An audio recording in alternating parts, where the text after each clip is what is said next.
Blackstar Network is here. Hold no punches. I'm real revolutionary right now. Support this man, Black Media. He makes sure that our stories are told.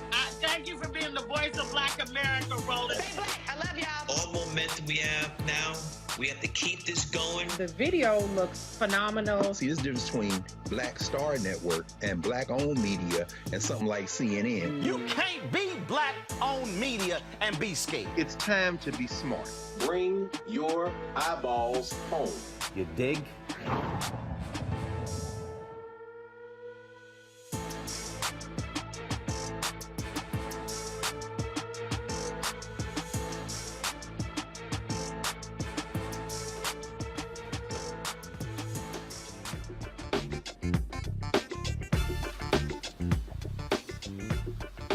Today is Friday, May 20th, 2022. Roland Martin Unfiltered, broadcasting live from Houston, Texas. Yakes High School, my alma mater, where earlier today I awarded 3 JY students $1,000 scholarships for college. We'll show you some of that a little bit later. We live stream that, so you can check it out on the Blackstar Network app. Coming up on today's show on the Blackstar Network, former Congressman Corinne Brown has reached a plea deal with federal prosecutors who are trying to retry her on corruption charges. We'll tell you exactly what that particular plea deal is. Also, the 3 survivors, the 1921 Tulsa race riot, a donor has given them $1 million. They have been frustrated that they have not been able to get justice when it comes to getting compensation, reparations for that racist white domestic terror attack 101 years ago. Next week, there's been unveiling here in Houston by Harris County Commissioner Rodney Ellis of a statue of George Floyd. He will drop by to chat with us. We'll also talk with Jelana Jones, who was recently installed as Texas State Representative. She's also running for the position. We'll talk about politics here in Houston, but also in the state. Republicans, of course, running roughshod all over this state, especially when it comes to voting rights. Also on today's show, a professor out of Florida has been reinstated after they made racist remarks in the wake of the death of George Floyd. We'll tell you exactly what that is all about, and we'll also talk about other news of the day, including Jenny Thomas, the wife of Clarence Thomas. We know that she tried to get Arizona legislators to overturn the result of the election. Why in the hell has Clarence Thomas not been impeached? We'll discuss that. And Larry Ellison, the billionaire from Oracle, also was very much involved in trying to overturn the results of the election. A lot of stuff coming out regarding January 6th and how these traitors were trying to overthrow the election. All of that and more coming up on Roland Martin Unfiltered on the Blackstar Network. It's time to bring the funk. Let's go. He's got it. Whatever the biz, he's on it. Whatever it is, he's got the scoop, the fact, the find. And when it breaks, he's right on time and it's rolling. Best believe he's knowing. Putting it down from sports to news to politics. With entertainment just for kicks, he's rolling. It's on go, y'all. It's Roland Martin, yeah. Rolling with Roland now. He's funk, he's fresh, he's real, the best, you know he's Roland Martin now.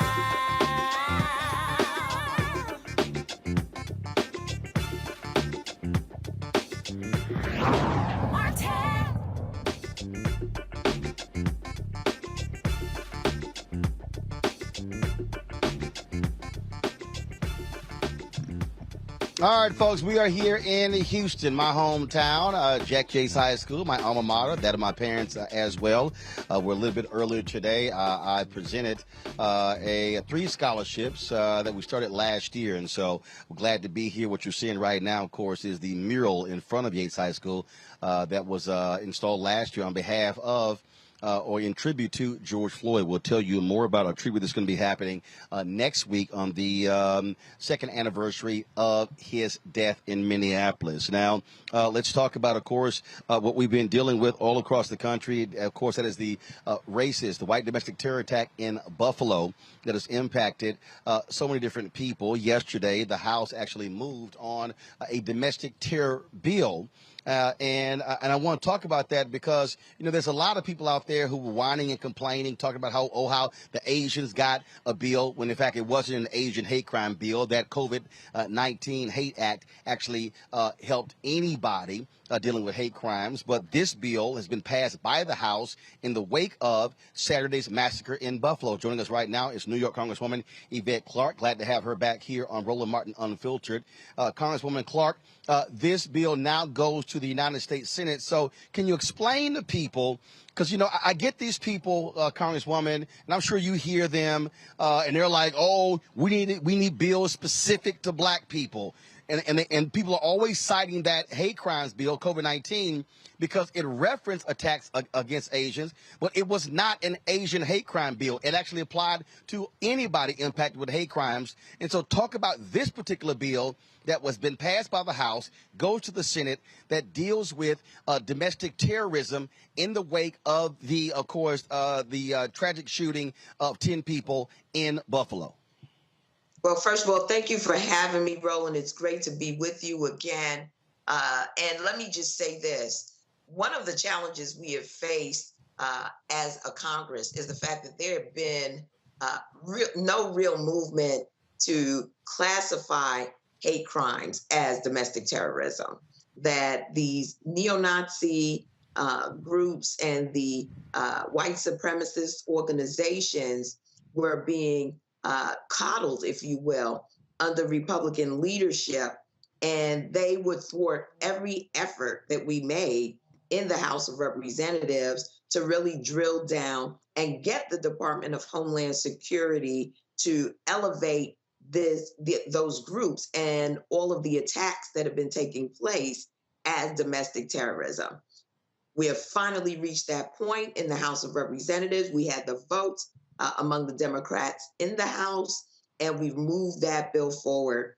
Too many lives have been lost. We can go back to the parishioners of Mother Emanuel Church. We can talk about the folks that were killed in the synagogue attacks, and there have just been numerous hate crimes that targeted specifically protected groups in our civil society, minority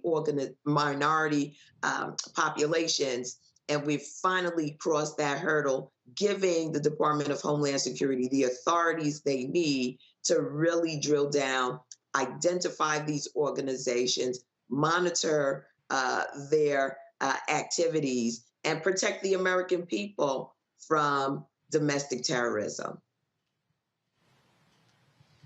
And can you please just, again, for the people who do not understand Congress and laws, you have these people out here who are saying, why can't this bill be specific to African Americans? And I keep trying to explain to people, if you look at the 1964 Civil Rights Act, 1965 Voting Rights Act, and 1968 Fair Housing Act, those were bills that were driven by racial discrimination against black people.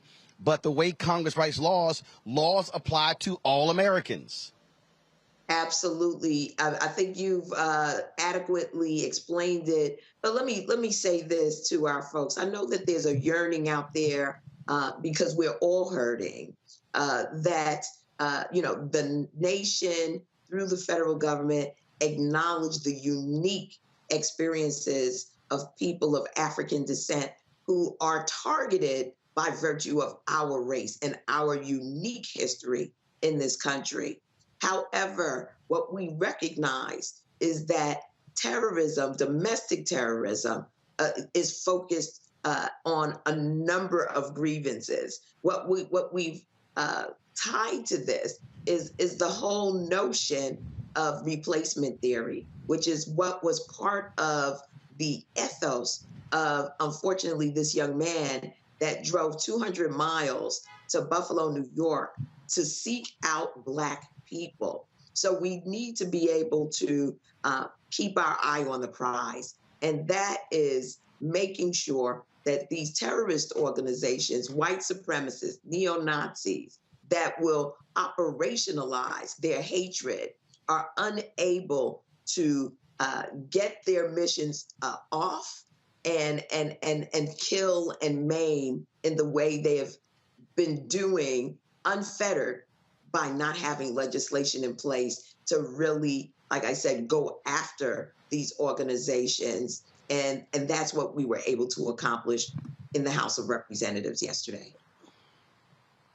And what people don't understand is that what this does is it gives federal law enforcement additional tools to go after these groups. Part of the problem that you did not have the designation, it limited what the FBI and the Department of Homeland Security was able to do, because when we talk about terrorism in the United States, that only meant foreign terrorism. It did not address domestic terrorism. Absolutely, absolutely, Roland, and that was by design. Like I said, we have been hearing testimony in the Homeland Security Committee for years now. But while the Republicans have been in the majority, they've done everything in their power to thwart this designation, which, quite frankly, makes them complicit with all of the hatred that has been generated, that has been operationalized into murder and mayhem. And so, we took it upon ourselves yesterday to move this legislation to the United States Senate.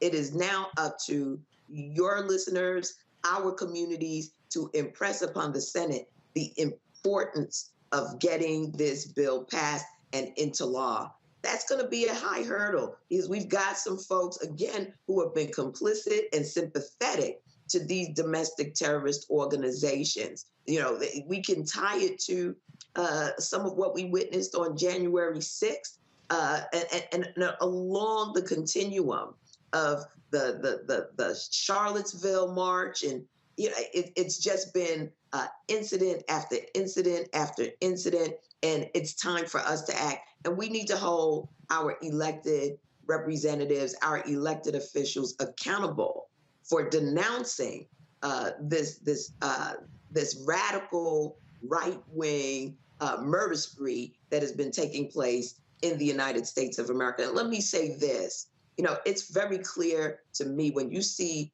200 members of the Republican Party in the House of Representatives vote against this legislation yesterday, that they need to really do some soul searching within that party, because they are fomenting the racial hatred, the bigotry, and, like I said, the operationalizing of that hatred into real acts that kill, maim, and destroy families and communities. And we can't have that. We just can't have that. All right, you were not here to talk about this here, but while you are here, we got to talk about what the hell is happening in your state with the demolishing of these black congressional districts. Congressman Hakeem Jeffries and you and others have been speaking out against this, forcing black members of Congress to run against each other. I'm sorry, don't Democrats run this state? What the hell is happening in New York? Let me tell you, if I had the answer to that, Roland, we would not be in this circumstance right now. What I can say is that, unfortunately, all of the work that had been done under the Voting Rights Act has been, in one fell swoop, dismantled. They have cracked and fractured historic core communities of African descent that had come together to elect representatives that come from their lived experiences, that can speak to the challenges that we face in our communities. And I'll give you an example. The community of Bedford-Stuyvesant, which is a community that's known nationally, has been split into three different congressional districts. That is unconstitutional. At the end of the day, our state constitution compels whomever draws the lines in a reapportionment year to make sure that those core communities are kept intact. And across the board, across the city of New York, and even into upstate New York, we see a violation of that. And that can't stand. We will not be disenfranchised by a court or by a special master. We just cannot abide with that. And so the battle is on. I don't care, Democrat, Republican, we are Americans, and we expect to have our communities protected, respected, and the value of their franchise should be just as valuable and equitable as any other community in the city, in the state, and in this nation. And so what has taken place in the state of New York is a total travesty, and we're going to fight this tooth and nail. Last question for you. I have been talking about this issue this week with a couple of candidates who are running for Congress, the issue of housing in this country.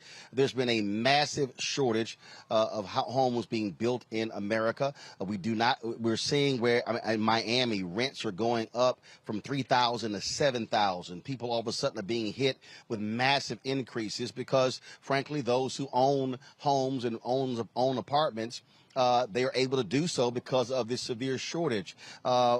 Please share with us this affordable housing bill that you are working on in Congress. Yes, I am. I wanted to say, welcome to my world. Right, the rents have been too damn high in the city of New York for decades now, and the investment that needed to be made by the federal government, the tools that needed to be at the disposal of our Secretary of HUD were just not there.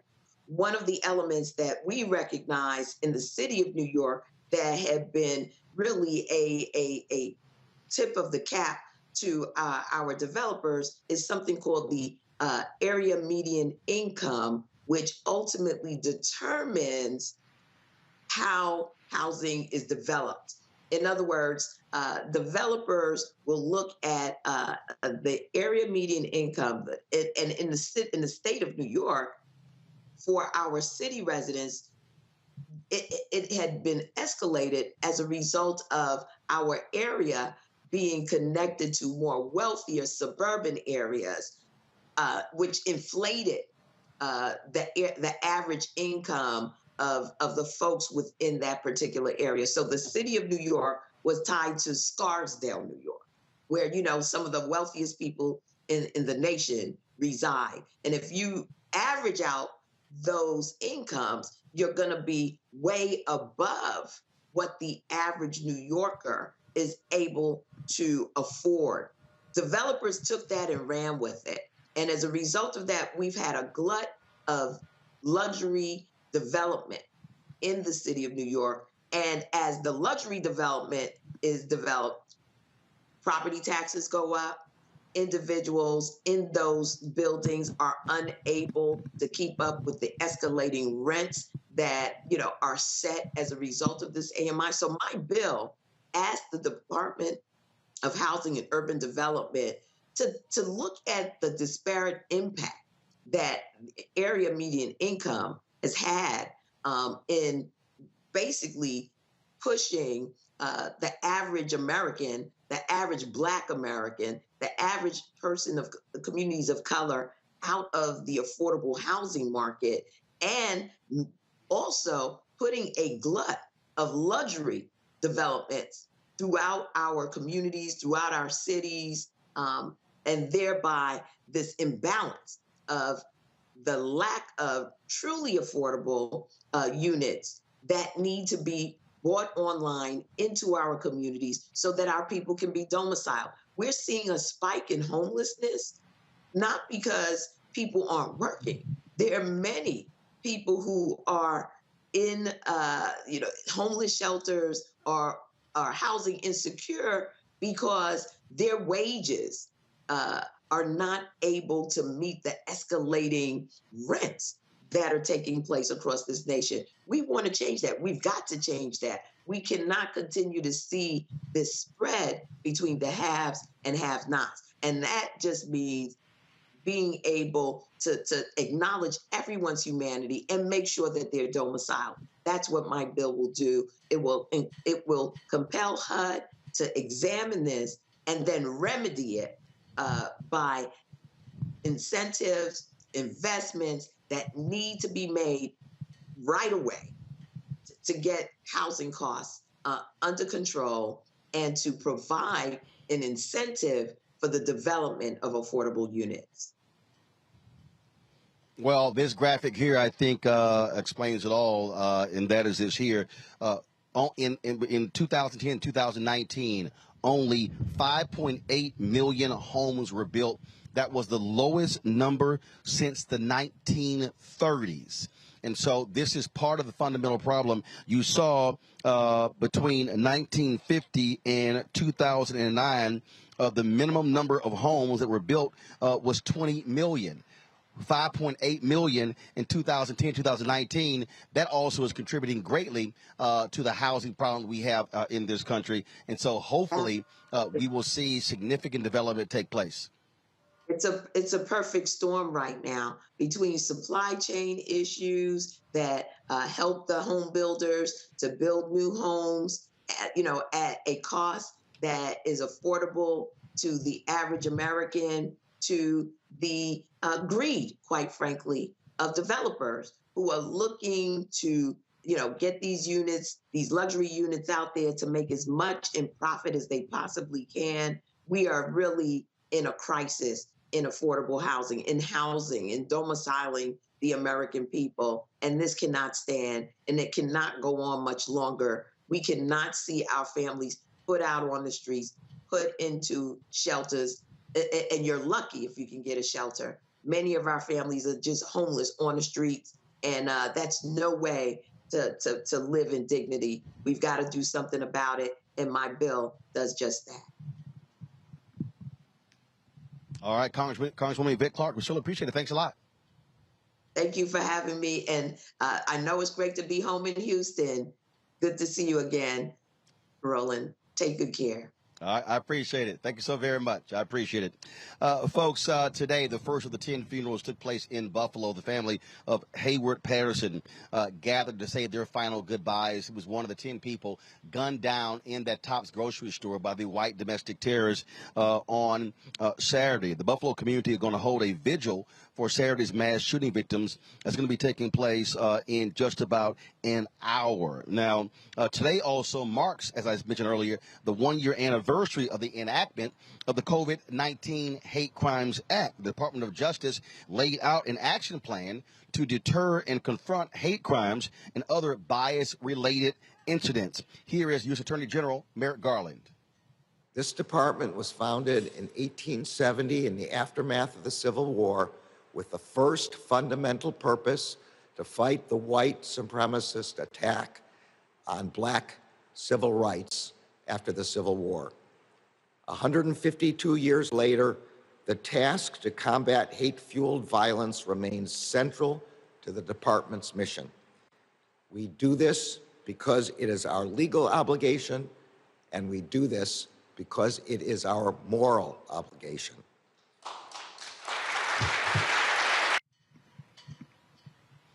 Also today, several civil rights organizations met with AG Merrick Garland with regards to hate crimes and the attacks on African Americans all across this country. Let's go to my panel. Joining us is Kelly Bethea, a communications strategist, Matt Manning, civil rights attorney, and we'll also be joined by Michael Imhotep, host of the African History Network show. Matt, I want to start with you. I've been on Twitter dealing with these simpletons all day. And all of these people who've been talking about the Asian hate crime bill, and all I keep hearing is, the Asians got their bill. And if you actually read the bill, you will see that it does reference Asian hate crimes, but the bill is not specific to Asian Americans. It's not specific to the AAPI community. In fact, I even got somebody sitting here whining and complaining because there's a member of Congress who talked about getting $30 million in the bill to go to community groups to deal with hate crimes. And they're like, well, can that money go to black people? And I'm like, yes, the federal grant money can go to any community group who applies for it. And what's crazy to me is listening to these people who are complaining like, oh, why can't the bill be specific to us? Because it isn't. Here you have a bill that is not an Asian hate crime bill. Literally, what the bill deals with is all hate crimes. Is the creation of a central location where they reported any hate crime. But these folks have run with this and somehow act as if the bill does not apply to African Americans. It does. African Americans, Latinos, Asian Americans, Native Americans. And so it drives me crazy when people are spreading nonsense and somehow saying it doesn't apply to us and somehow we can't apply for the money, just like the James Byrd Act that was passed, okay? That was in response to an African American being killed, but that doesn't only apply to African Americans. You can't get black specific federal laws because, again, they apply to different groups beyond just African Americans. I understand the sentiment, particularly because the law came about at a time that the media was really focusing on the hate crimes that were being perpetrated on the AAPI community. So I understand people, at least theoretically, thinking that that's the only impetus behind it. But I think you said it masterfully. The way this law is written and that these laws are written is if there is proof or evidence that hate is the impetus behind the crime, basically the person did it because you're a part of one of those groups, any person who is a part of a group where their identity is the nature or the thing that's the impetus for the crime can obviously seek vindication. So I think it's reductionist for us to focus on that. I think we should instead focus on it being beefed up. But I think the biggest part of this, Roland, that hasn't been addressed is really the only way these crimes are going to stop happening is obviously if they continue cracking down on it through the law. But the bigger issue is deterrence. What has to happen is judges and prosecutors have to swing for the fences on every single one of these cases. Because if people get slapped on the wrist, if they get, relatively small periods of time in the spectrum of the time they could be sentenced to, that's what gives us no assurance that these are actually going to be given any real importance in the panoply of crimes that are prosecuted. So the deterrent effect will come from very, very heavy sentences. And I'm hoping that DOJ and how it has changed some of its protocols and beefed up its initiative will really focus on that, because that's the only thing that will give us in all of the communities that are non-white, frankly, will give us any assurance that they're really taking this seriously. So it's not about it just being a black crime, but it's about making sure that the powers that be really hold accountable these people and bury them under the jail. Frankly, that's the only way to have any assurance in this respect. And Kelly, I get it. There are folks who want what impacts African Americans to be addressed, but it is crazy to me when I listen to people, and it drives me crazy when other people who know better promote this stuff as if that is the only thing you can get. I mean, we can go through law after law. When you pass, again, the Voting Rights Act, okay, the Civil Rights Act, that was done at the behest of African Americans. It was racial discrimination. Yet when you read the bill, it doesn't only apply to us. The 1964 Civil Rights Act, okay, which would deal with public accommodations, allowing us to be able to take buses across federal lines in parks and restaurants. Well, guess what? Title IX, which this is the 50th anniversary of Title IX, which opened up the professional schools to women and expanded opportunities for women in sports, is a provision of the 1964 Civil Rights Act. Okay? Right. And so this notion that somehow there's going to be a law passed by Congress that only applies to African Americans, and I keep telling people that was not the case with the COVID-19 Hate Crimes Act. It was spurred by attacks on Asians. And so there are people who are pushing this, but again, the House just passed a domestic terrorism bill. That bill cannot say that this only applies to attacks on African Americans. That's not how Congress works. Not only is that not how Congress works, if I'm not mistaken, that's just not how our Constitution works. You technically cannot make a bill that specifically targets a race. That is the highest level of scrutiny that a bill would be under, strict scrutiny, if I'm not mistaken. So it would be actually unconstitutional for you to pass a bill that literally says this is for Black people. So kudos to Congress over the years, especially the masterminds of the Civil Rights Act and other acts that do deal with race. They have been brilliant in crafting legislative language that applies to us, but doesn't say us, right? And as a result of that, even though it applies to us predominantly, it actually, like you said, helps everybody out. And that is kind of a running theme with this country when you have a situation in which Black people are being disenfranchised and we make it a point to try and pass legislation to battle that disenfranchisement. That law, 9 times out of 10, will benefit everybody. Even affirmative action benefits white people. In fact, it actually benefits white people more than it benefits Black people at this point, just because of how it was written. So no, you cannot have a bill that is specifically geared just for Black people, but that's okay.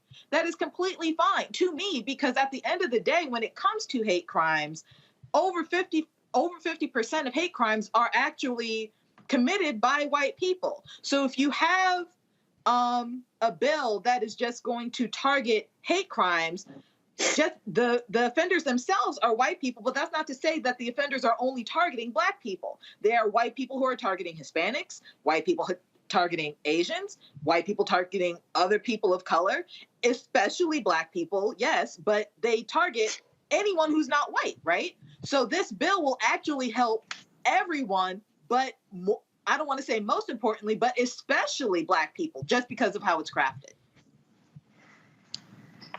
So, Michael, let me, for the people out there who pay no attention, who can't read or refuse to read, okay, this is, are y'all seeing it in the control room? Are y'all seeing it on my iPad, please? Thank you. This is the actual bill. Yes. It is called the COVID-19 Hate Crimes Act. Surprise, surprise. What it's called. The Act. Okay? Now, let me go through the bill here, and here's the deal. It says this act may be cited as the COVID-19 Hate Crimes Act. Cited as. Now, there were people who's called it the Asian Hate Crimes Bill because, yes, in the bill it says Congress finds the following. Following the spread of COVID-19 in 2020, there has been a dramatic increase in hate crimes and violence against Asian Americans and Pacific Islanders. And it goes through here and it labels those particular things that happen. Okay? Then it says, in general, what the law does. It talks about applicable. Here's the guidance. The Attorney General shall issue guidance for state, local, and tribal law enforcement agencies pursuant to this act to, number one, establish online reporting of hate crimes or incidents, and to have online reporting that is equally effective for people with disabilities as for people without disabilities, available in multiple languages and determined by the Attorney General. Does it say Asian only? No, it doesn't. It says collect data disaggregated by the protected characteristics described in Section 2249 of Title 18. Expand public education campaigns aimed at raising awareness of hate crimes and reaching victims that are equally effective for people with disabilities and for people without disabilities. Does it say Asians only? No, it does not. And if you actually go through here and you actually keep reading it, it will show you again who this applies. Oh, what does this say right here? In 1990, Congress enacted the Hate Crime Statistics Act to provide the federal government, law enforcement agencies, and the public with data regarding the incidents of hate crimes. The Hate Crime Statistics Act and the Matthew Shepard and James Byrd Jr. Hate Crimes Prevention Act have enabled federal authorities to understand and, where appropriate, investigate and prosecute hate crimes. And if you keep reading, y'all, here's the bill. And I keep going. And I keep going. And allow me to keep going. Y'all are seeing the actual bill. Do you see anywhere in the bill where it says Asians only? Nope. Pacific Islanders only? Nope. Nope. I'm still scrolling, Michael. Still scrolling. Still scrolling. And yet we've got these folks who are running around who are saying, oh, this bill is only for Asians. What does this say? Adopted a policy on identifying, investigating, and reporting hate crimes. Develop a standardized system of collecting, analyzing, and reporting the incidents of hate crime. Establishing a unit specialized in identifying, investigating, and reporting hate crimes. And it goes on and on. And it goes on and on. And it lays it out. Now we're at the end. So for everybody out there who keeps tweeting me this bullshit, okay, this only applies to Asians, I just showed you the actual bill and what it does. It cites the attacks on Asians, which precipitates the bill. The attack on James Byrd precipitated that bill. The attack on Matthew Shepard precipitated that bill. So can we please stop this ridiculous act of, this only applies to Asians? And then all you fools who say, the money that was allocated, we can't apply for it. Yes, we can. All you got to do is apply? Well, so Roland, okay, so I've gone through that bill also on the African History Network show. I'm glad you showed that. That's at congress.gov. Everybody needs to go to congress.gov. That's one of the most powerful websites there is, because this is where you go, one, to actually read what's in the bills, so you can stop listening to these simple Simon ass people on social media who have absolutely no clue what they're talking about, who are just lying to you and pimping you. Number one. Two, you can actually see who voted for the bills and who voted against the bills. So if you're a member of the House of Representatives and you're 2 members of the U.S. Senate keep overwhelmingly voting for bills that you advocate for, why the hell would you let them get voted out of office? If you're 2 members of the U.S. Senate or 1 or 2 members of the Senate and you're a member of the House of Representatives keep voting against bills that you advocate for, you need to organize and vote their asses out of office. But this goes even deeper, Roland. Number one, you're correct. The name of the bill is the COVID-19 Hate Crimes Act. It only applies to COVID-19 related hate crimes. It does not apply to race-related hate crimes. That's another thing that people don't understand. If you actually read the text of the bill, not only does it apply to any race or ethnicity, it only applies to COVID-19 related hate crimes and not race-related hate crimes. This is something else that these backward-ass people get wrong because they don't read. Now, if we look at the bill, the Domestic Terrorism Prevention Act, which just passed the House of Representatives, I think it was Wednesday. I talked about this on the African History Network show. That bill passed 222 to 203. 203 Republicans in the House of Representatives voted against the Domestic Terrorism Prevention Act that came back up as a result of the Buffalo, New York shooting where 10 African Americans were killed. Only one Republican voted for the bill. Representative, go ahead. Let's explain, Michael, let's explain why. That so-called Asian hate crime bill, if you actually read it, it ain't a lot in it. It's not. It's weak. It's really a bill about reporting. Okay? Yes. So people like, ooh, they swiftly passed it. Well, why do you think they swiftly passed it? Because it ain't nothing in it. Now, the bill they just passed actually has a lot more teeth in it and deals with it. And then, of course, all the people, ooh, some fool, Uncle Roro working hard for the Democrats. No, dumbass, I'm working hard for black people. Because here's the deal. The bill that's passed has an impact on black people. Now, if you saw you simple Simons out there, if y'all want to sit here and play this game, you can see, here's the game they're playing, Michael. They ain't passed nothing for us.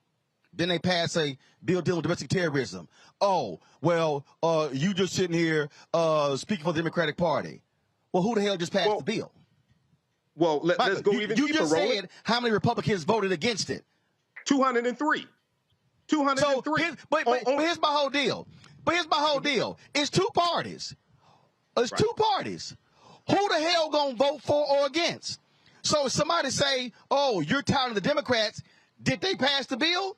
These are the same simple Simon Negroes who go, the CBC, they ain't doing nothing. They got this bill passed. Now it goes to the Senate. There's a lot. Not what you whining about. See, you can't satisfy these folk because all they got to want to do is whine about something as opposed to this was a bill passed in the wake of the Buffalo shooting. Exactly. What's today, Friday? The bill was passed yesterday. That means it was passed 5 days after the shooting. How long did the Voting Rights Act take? And the Civil Rights Act, the Fair Housing Act? It took 9 years for the Voting Rights Act. It took 9 years for the Voting Rights Act. I can't deal with these people who refuse to understand how Congress works. This is why we got to have Schoolhouse Rock 2.0 and 3.0 for these simple Simons who get on social media and spread lies and get folks riled up. They ain't doing nothing for us, but the Asians got a bill when hell, it didn't even only apply to Asians. Go ahead. Well, not only that, Roland, we can go even deeper.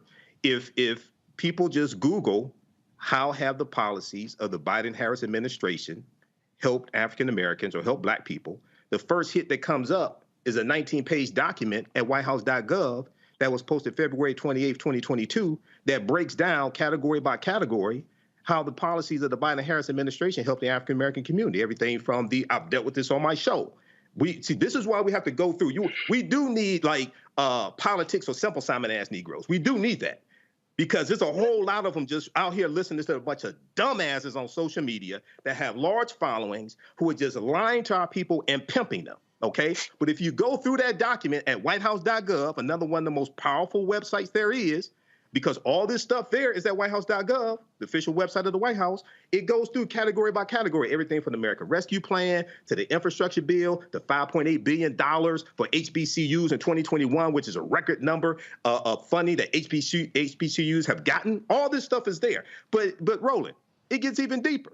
When you look at, first of all, there were 3 Republican co-sponsors of the Domestic Terrorism Prevention Act. Because of changes that were made, because you had representatives like Cori Bush, progressives like Cori Bush, and other progressives who had a fear that this could then allow the federal government to do more surveillance among African Americans, things like this. There were changes made to the bill to accommodate them. The 3 Republican co-sponsors voted against the bill that they co-sponsored. And then you had Representative Steve Scalise. This is how duplicitous these Republicans are and why they need to be voted out of office. Representative Steve Scalise, House Minority Whip out of Louisiana, Republican. He urged members of his party to vote against the legislation.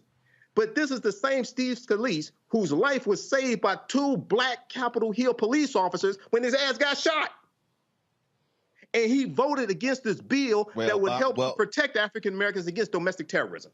All these traitors need to be voted out of office. Yeah, I mean, but again, so the reason we do this show is people understand. And so if you're complaining about the domestic terrorism bill that was just passed, clearly you've read nothing. Now we should be focused on making sure these senators get off their behinds and actually move on that particular bill. Got to go to a break, folks. We come back. We're going to talk politics here in Texas with Texas State Rep. We're also going to talk about what's happening with these other races happening around the country. A little bit later, Harris County Commissioner Rodney Ellis is going to join us. It's going to be the unveiling of a statue of George Floyd on Wednesday, the 2nd anniversary of his death at a park here in Houston as well. We're also going to talk about that traitor, talk about a domestic terrorist, Jenny Thomas, the wife of Supreme Court Justice Clarence Thomas. Now we know she was even more involved trying to overturn the election, and he still is sitting his ass up there voting on issues that his wife was involved in. Not only should he simply be dismissed, why is he not being impeached? So there's lots of we want to talk about on Roland Martin Unfiltered, broadcasting on the Blackstar Network. Back in a moment.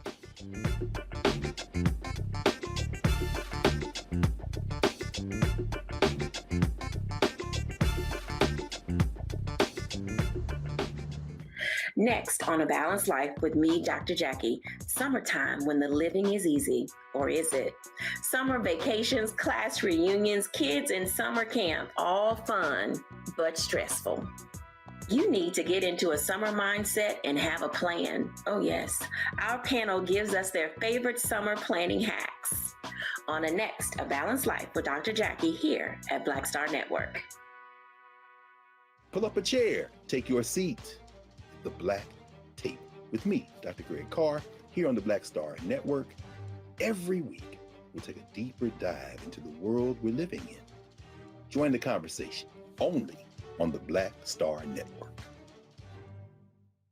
Carl Payne pretended to be Roland Martin. Holla! You are watching Roland Martin, and I'm on his show today, and it's what? Huh? You should have some cue cards. Hey, what's up, y'all? It's your boy Jacob Lattimore, and you're now watching Roland Martin right now.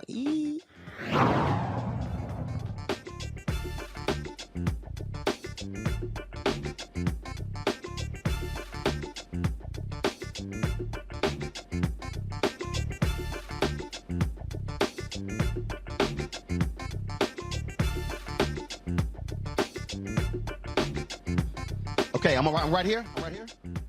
No, hold on.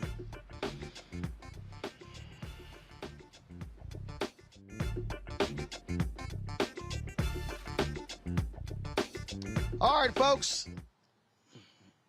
All right, folks, welcome back. Roland Martin Unfiltered, broadcasting here in Houston, Texas, at my alma mater, Yakes High School, where earlier I handed out 3 scholarships to some deserving students. We're going to show you a little bit of that later. Right now, we're going to talk politics here in Texas. We were in Dallas on Wednesday, talking with Texas State Representative Jasmine Crockett, who is trying to win the seat to replace Congresswoman Ida Bernice Johnson in Congress, who's retiring. We talked to her opponent yesterday, Jane Hamilton, on the show as well. So those congressional congressional races, but you also have runoffs taking place on Tuesday, state races, local races. We're always talking about that, and so we're talking to a couple of candidates right now. Joining us right now is Jolanda Jones, Kim McTorry. Now, so Jolanda, explain that. So first of all, I used to be on the city council and the school board. So you were telling me you running for state rep, but you just got appointed. What the hell are you talking about? First of all, I did not get appointed. I actually was elected. Okay. In the May 7th special election. Got it. I am the state representative for House District 147. So there was a special election, May 17th, to complete the May 7th. May 7th to complete the rest of the term. Yes. But this is the primary to go to for the November to win a full term. Yes. Got it. Yes. Okay. Got it. So All right. I'm asking people to reelect me. Okay. All right. Well, see, look, when you on the phone, like, I said, just come by, and then you can explain all that when you come. I'm like, you trying to tell me all real quickly. I said, talk to me in 30 minutes. And, but that's for this district, Yakes High School. Well, one of the things that why I wanted to chat with you is because, as even Harris County Commissioner Rodney Ellis come on later, because what often happens when we're talking about politics, so much attention obviously is on presidential, U.S. Senate, gubernatorial, and congressional. But the reality is most people are greatly impacted by local politics, that state rep, that state senator, that DA, that judge, that county commissioner. Yet when you look at those voting totals, those numbers go way down when you start going further down the ballot. Well, so yeah, that's true. So one of the things that's important to me, because before I became the state representative, I'd spoken to colleagues of mine who were in the state legislature and said, hey, why don't we have an education that people be taught local politics? Because if we can talk about Congress and the Senate and the Supreme Court and the presidency, why can't we teach people what the Commissioner's Court does? Look, you keep hearing me talking about Schoolhouse Rock 2.0 because I'm dealing with a whole bunch of simple Simons all around the country who don't know nothing about civics. Right, and what I want for people to know is who to be mad at. If your car breaks, who should you be mad at? If your school closes, who you mad at? Look, I got my man John Hope Bryan sent me a text the other day, and he was complaining about this pothole. And there are like 3 or 4 different agencies that are in the area, and it was the city of South Fulton. And so he posted a video, and I meant to repost it, I haven't yet. And he was complaining about it. And again, he was like, he said, I'm sitting there paying all this money in taxes. It's a big-ass pothole. Well, you can whine about a pothole. You can't call your member of Congress about the pothole because they don't deal with potholes. Mm-hmm. So people don't know that. And I learned that on city council, people complain about school board stuff. At school board, people complain about the state stuff. And you're like, so I don't deal with that. Right. And then they're mad at you because you don't. And so I believe that locally in Texas, every high school student should leave school knowing who does what and who they should be mad at. Well, especially when you mandate in Texas 7th grade Texas history.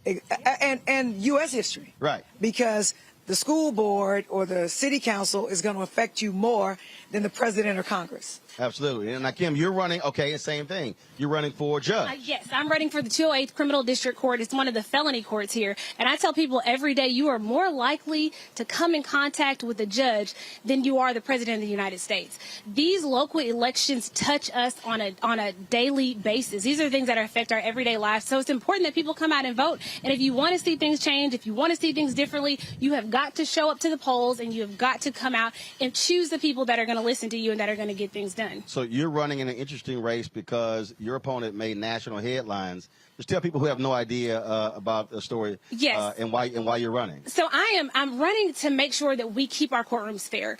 It is important that we have judges on the bench that have integrity, judges that serve honestly, that are going to be fair and impartial. I'm actually running against a candidate who was headlined in the news as a prosecutor. She's a prosecutor from a small town for passing notes with the judge in the middle of a trial. So wait, hold on. She was a prosecutor. Yes, she was a prosecutor. Okay, she white or black? She's a black. She's black. A black woman you're running. Yes. So is she already on the bench, or y'all going for? We are both. The incumbent is no longer in the race, and so her and I are both going for the same bench. Wait a minute. So this sister was a prosecutor, and was passing notes with the judge during the trial. So the judge passes her a note to give her advice on what to do during this trial. The judge was advising the prosecutor. Yes. Now, I ain't go to law school, but I don't watch enough Law and Order to know ain't no way in hell that's right. Yeah. And so this person now wants to be a judge. Yes. In this county that she's never practiced in, and I have consistently been here showing up for the people of Harris County as a former prosecutor and as a criminal defense attorney. And it was important to me to have practice on both sides, just to have a better understanding of both perspectives, and just so that I could bring a fair and balanced perspective. And so it is important that we have judges that are going to have integrity. And if you have judges that are acting in this manner as a prosecutor, what can we expect from them from the bench? And that's the kind of stuff that people don't understand. Again, we're talking about elections, something like that. You're sitting here thinking, hey, I got a case, the judge is fair or supposed to be fair. Then you later found out they're trading notes with the prosecutor.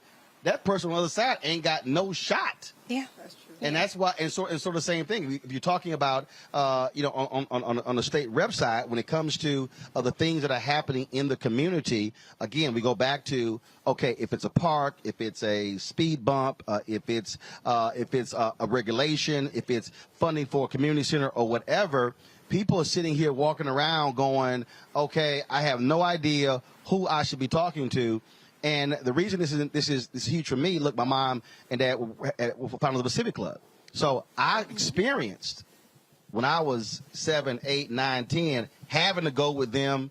My mom was one of the 3 co-chairs of the Metropolitan Organization, going down to Austin for rallies and stuff. So I saw at 10, 11, and 12 what local politics was about, what community politics was about, and how stuff actually got done. You know what makes me sad, Roland? I'm from 3rd Ward, you from 3rd Ward. I grew up in Clinton Park. You know what you did, but you went to Yakes. But because of School of Communications. Right. But you understand the history of 3rd Ward. Yeah. Right? And so what bothers me is we have been disadvantaged, like they've not paid attention to us. Now they pay attention to us. Representative Coleman understood, because he was elected, that people were trying to take land in 3rd Ward and gentrify the neighborhood. So he was able to accumulate land through a TERS and a management district so that we could keep 3rd Ward affordable for people like us. One of the things that's disappointed me the most is people are asking me, what are you going to do with that land? Because they want to gentrify 3rd Ward. Not, when are you going to get more grocery stores in 3rd Ward so we can have access to fresh fruits and vegetables? When are you going to help us get access to health care? Because we don't have health care. Right? And so, the people on the other side, all they care about is the land that the state rep. But also, when you say the other side, that sometimes includes black people. Well, these are black people. Folks are trying to make money. Yes, exactly. And for the people who are watching and listening, I mean, I just want you to understand, because you're hearing 3rd Ward. Okay, so this is what I got to realize. Literally, Anthony, turn that camera right there. Literally, y'all, that's the University of Houston. Like, right there.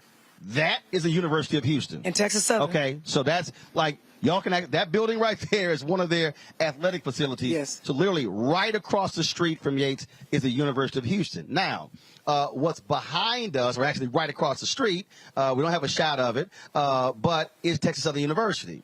Now, I can literally, if I move a different spot, I can literally see downtown. So we're right next to downtown.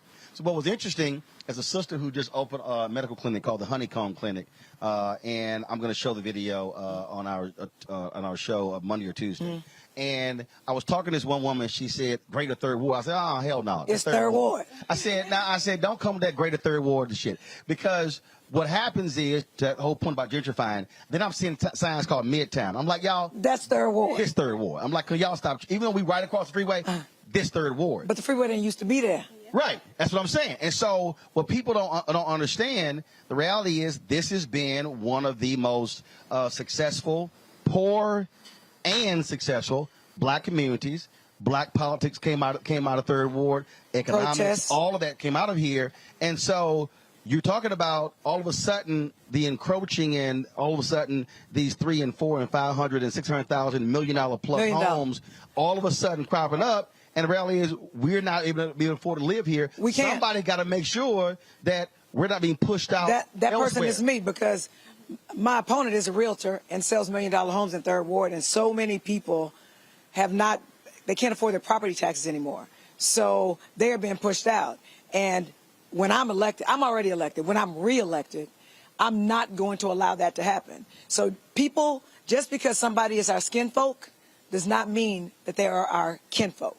And I'll leave it at that. So we need people to tell the truth. If people are doing unethical things when they're not elected, like not filing reports, because transparency is important. You want to know what people are doing with their money, where they got it from, who they owe. When you're not filing your filings on time, when you're not putting things on your ethics reports, that tells you if you're doing that and you're not elected, what's going to happen when you are elected. And I think that's important. And some people will say, oh, you shouldn't say that. No. What you need to know is what people are doing behind closed doors, because it does matter. So, but I'm from Third Ward, and they're not about to come take over Third Ward. I'm not going to allow gentrification without fighting against it. And Kim, the thing that you're dealing with, and then again, people have to understand, we've seen this huge push across the country, more progressive DAs and judges. Well, here in this county, the police unions got pissed off and began to back all of these prosecutors who did not like bail reform here in Houston. And so they went after many of those incumbents and beat a number of them. And that's also, again, that people have to understand. Folk thought, oh, we got bail reform, we got the right people in, but no, there are folks who want to repeal that, and so we got to make sure that we don't lose ground that we just earned. There's been a huge push in the rhetoric of high crime, and it's taken us back a little bit from all of the progress that we've made with bail reform. Everyone deserves to be safe. Public safety is always a legitimate concern. However, it's important that we balance public safety with due process. We have to make sure that we keep our communities safe without forsaking due process and without forsaking fairness, equality, and equal application of the law. There's a way to do that, but you have to have the right people on the bench, and you have to have the right judges there that are going to be fair, that are going to be compassionate, and that are going to follow the law and work to get things done for the people. All right, then. Look, we appreciate it. Y'all keep swinging, and again, hopefully people will understand that, look, all politics is local, and if you sit this thing out, then all of a sudden when you're like, oh, why can't we get this done? Because you didn't show the hell up and vote in those crucial elections. So, all right, appreciate it. Thank you so much. All right, thanks a bunch. Go back to my panel here, Michael, Kelly, and Matt. I want to start with you, Kelly. You know, we keep hitting this thing, and I know people like, man, why you keep talking about Civics 101, Schoolhouse Rock 2.0? Because I listen to more people who whine and complain in our chat boards, and they whine and complain to me on Twitter and Facebook and Instagram, and I sit there and I'm like, do y'all even understand how this game works? What actually goes on? And so as Jolanda said, they sitting there yelling at a city council member about something dealing with the school district. Yeah, it's frustrating on several levels, and I can't think of a municipality or jurisdiction in this country in which that's not happening, in which you have people who are complaining to the wrong person about the wrong thing. People just need to do better and be better. The fact that we are in this age of information, that, you know, knowledge that we couldn't even conceive of being accessible is literally at our fingertips by way of a phone or a laptop. And it's almost as if we are willingly not wanting to find the correct answer because we are so rooted in our own ignorance that because it sounds better in our head, we don't care what anyone else thinks. And it's just, it puts everything at a standstill. Everything is at an impasse. And that's how things simply don't get done. But more importantly, that's how misinformation gets weaponized. And that's how we get a Trump. That's how you get someone in office who doesn't deserve to be there. That's how you don't have good roads in your neighborhoods because no one's there to vote for the person who would actually get something done about that. That's why your property taxes are so high, because no one was at the ballot, or not the ballot, but at the voting booth to vote for somebody who would actually help you maintain the prices of your property taxes. So all of this that you're saying is for a reason, but it relates to every single person who's watching this, and even those who aren't. So I encourage everyone to actually delve into the information that is Google and go to legitimate websites, not just your echo chamber of opinions, and actually learn how civics works, learn how a bill is passed, learn who is actually in these offices in your neighborhoods. Learn who your mayor is. Learn who's on your school board so that you don't sound ignorant on the internet and, frankly, to people that you probably know. Matt, and again, one of the reasons why I'm so passionate about this and I get so frustrated with it, again, is because, look, my parents never went to college, okay? My parents, both high school graduates, but they cared enough about their community. My dad, well-read, hell, watches 5-6 hours of news a day, reads the paper front to back. My mom, in terms of well-read as well. And so it's not a matter of a person going to college. It's a matter of how do they care about the community. And so for me, growing up, I literally, my entire life, people are like, well, you know, what you know about politics? Well, because there were politicians who were in our house. We were going to meetings. I remember testifying before the city council. I think I was in the 9th or 10th grade opposing cuts to our parks and pools when it came to the budget. I remember literally challenging our city councilman, Ernest McGowan, at a bazaar at our Catholic church, Our Lady Star of the Sea, and he was looking like, who in the hell is this young kid? And so I witnessed that. I witnessed, again, going to City Hall and going to the Texas State Capitol, where they were having rallies and protests and going to town halls, mayoral debates. And so understanding how these things work, and what frustrates me the most, because I covered city council and I covered county government, is that I remember sitting in these committee hearings where the committees were deciding on things before they went to the city council and no black people being there.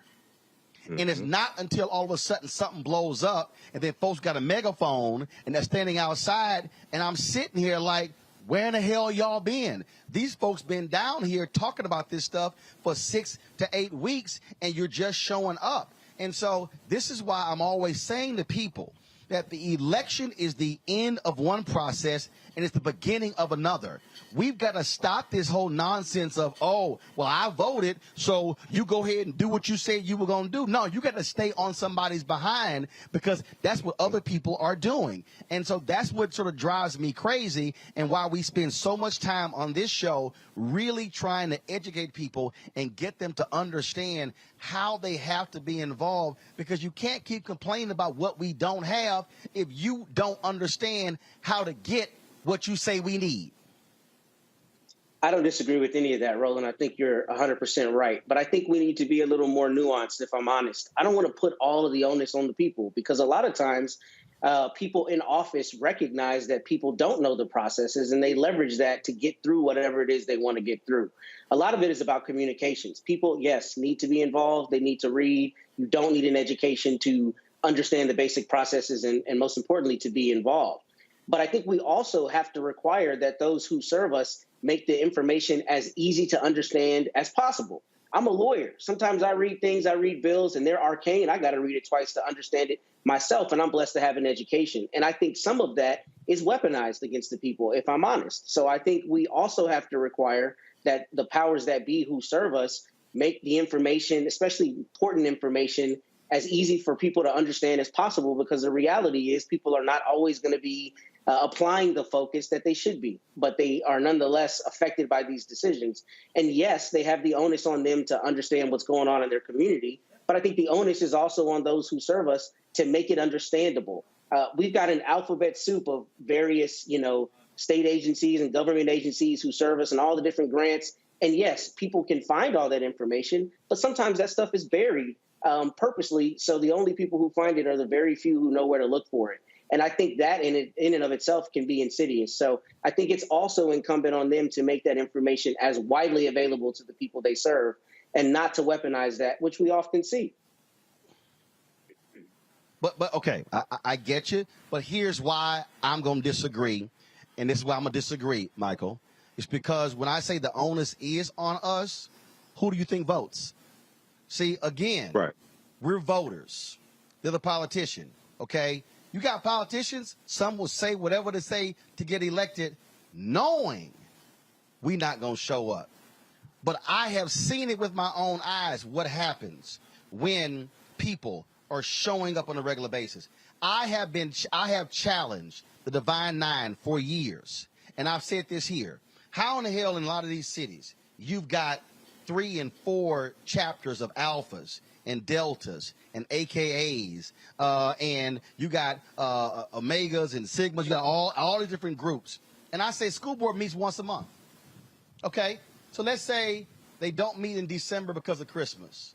All right, so let's say they skip another month. So that's 10 months. It's 9 divided 9 groups. What do you think happens if all of a sudden, if 1 month, 100 dudes show up in purple and gold? Then the next month, 200 women in red and white. Then the next month, 100 dudes or 200 dudes in black and old gold. Then the next month, 200-300 women in pink and green show up. All of a sudden, every month, you're going to have some school board members like, did anybody tell me what the hell? We didn't get the memo? Like, what's going on? And so what now happens? And again, I'm talking about literally saying, alphas, pick y'all month for the year to show up to the school council, to the school board meeting. Then Eastern Star, pick y'all month. Masons, pick y'all month. Links, pick y'all month. Then we got church groups. Now all of a sudden, we're not only responding when they're going to shut something down. Right. We're responding before they even think about it. And so that's why groups matter. This is why we must join organizations where they are sending people, to your point, Matt, who are getting the information, who are breaking it down, who are explaining what's going to go, okay, now I understand. What's going to be the impact of this bond election on our area? Oh, the bond election, they're going to build a new school. Well, what is it going to entail? So we have bond elections, Michael, and very few people vote. Mm-hmm. Not understanding what's actually in there. These bond elections are dealing with roads and sewer systems and street lights and things along those lines. So that's what I'm talking about here. A bond election is an election. Right. And so what I'm saying to our community, the people who want stuff done, they're showing up, unfortunately. And take this from somebody who literally has been a city hall reporter and a county government reporter. I've only seen African Americans show up in response to something shutting down, as opposed to a proactive response saying, we want this. Yeah, Roland, and one of the reasons why that takes place is because most of us don't understand how government works, whether it's federal, state, county, or city government. So we're always responding to a crisis. We're always responding to a fire. And one of the, when you look at a lot of the protests that take place and protesting against police brutality or things like this, it's like, okay, do you realize that everything that you are protesting about involves politics? Politics is the legal distribution of scarce wealth, power, and resources, and the writing of laws, statutes, ordinances, amendments, and treaties, their adoption, interpretation, and enforcement. So if you want changes to the police department, you want changes to policing, you want people to have set up a line for non-emergency, you want a mental health expert to come out as opposed to police, things like that. You have to have you have to vote the right people in place into political office to actually make those changes. And a lot of times our people, confuse activity with productivity and just deal with protesting, but don't understand the steps that are needed to actually bring into fruition what it is that they say that they want. So this is why we have to understand politics from city to county to state, federal government, because everything that we complain about, everything we call into these radio shows, I do radio here in Detroit, 9:10 a.m. WFDF, everything we call in the radio shows all day long, 99% of that we complain about deals with politics.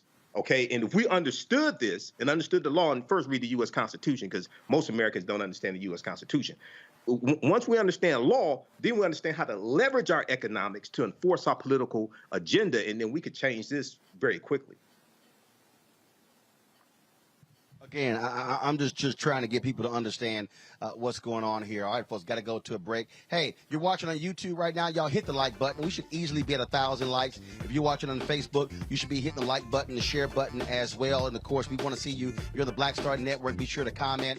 All right, folks, we're going to go to a break. Be sure to download the Black Star Network app. Apple phone, Android phone, Apple TV, Android TV, Roku, Amazon Fire TV, Xbox One, Samsung Smart TV. Please support our Bring the Funk fan club. Your dollars allow us to be able to travel. Look, nobody brought me here, okay? Nobody sponsored this trip. Nobody is paying us. And so your dollars allow for us to be able to come here and talk to people who are running for office and do things along those lines. That's why we are here. So please join our Bring the Funk fan club. Send your check or money orders to P.O. Box 57196, Washington, D.C. 20037-0196. The Cash App is $RM Unfiltered. PayPal is R Martin Unfiltered. Venmo is RM Unfiltered. Zelle is Roland at RolandSMartin.com. Roland at RolandMartinUnfiltered.com. And I'm going to tell you right now, look, there's a lot of people out there who are talking a lot of nonsense, but they ain't out here doing what we're doing. They claim to be black media. They claim to be new black media. They claim to be legacy black media, but they ain't covering the stories that we care about. That's what we're doing, honest and unfiltered. So we certainly appreciate all of you here. We come back, we're going to talk about Jenny Thomas and how she has been trying to get these Republicans in Arizona to overthrow the 2020 election. Why is her husband still on the Supreme Court? Still voting on issues dealing with that. Plus, we'll talk to Harris County Commissioner Rodney Ellis about a big tribute happening on Wednesday here in Houston on the 2nd anniversary of the death of George Floyd. You're watching Roland Martin Unfiltered right here on the Black Star Network, live from Jack Yates High School in Houston.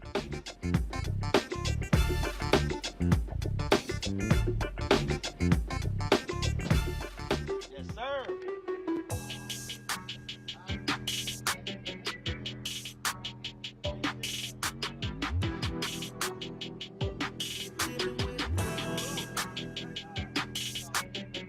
Hey fam, Patrol Grooming is a black-owned men's grooming company that delivers on this promise every day to men everywhere.